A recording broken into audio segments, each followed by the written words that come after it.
তার দয়ায় পুরো মানবজাতির মুক্তি হবে। আল্লাহর রাসূলই বিচারের দিন পর্যন্ত রাজা হয়ে থাকবেন।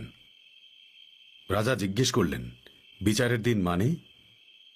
শেখ বললেন, বিচারের দিন হল সেই দিন যেদিন সবাইকে মৃত্যুর পর জীবিত করা হবে এবং তার কর্মের জন্য প্রশ্নোত্তর করা হবে।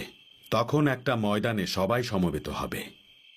রাজা জিজ্ঞেস করলেন, আপনি সত্যি বলছেন? শেখ তাকে বললেন, আমার বলা প্রত্যেকটা কথাই সত্য।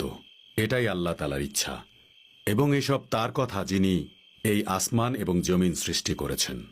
তার মানে রাজার স্বপ্ন বাস্তব হবে। ইথিওপিয়ানদের সময় শেষ হতে চলেছে। ইয়েমেনেও কি সবাই এই ব্যাপারে কথা বলছে? সবাই এ ব্যাপারে অবহিত। মক্কার সবাই এ ব্যাপারে কথা বলছে। এখন ঘরে ঘরে এ কথা ছড়িয়ে গেছে। এমনকি এ খবর রাজা নাসারের কাছেও চলে গেছে এবং তিনি তার পরিবারকে বলেছেন ইরাকে চলে যেতে। উনি পার্সিয়ান রাজাকে একটা চিঠিও লিখেছেন। তারা আলহিরাতে চলে গেছেন এবং এখন ওখানেই রাজত্ব করছেন।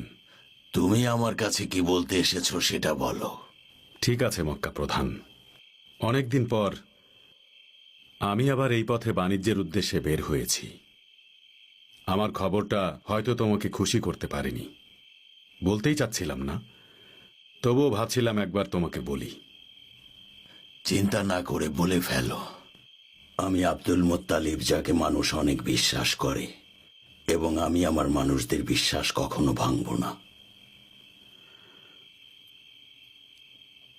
আব্রাহা। আব্রাহার কি হয়েছে? একটু শুনবেন এদিকে?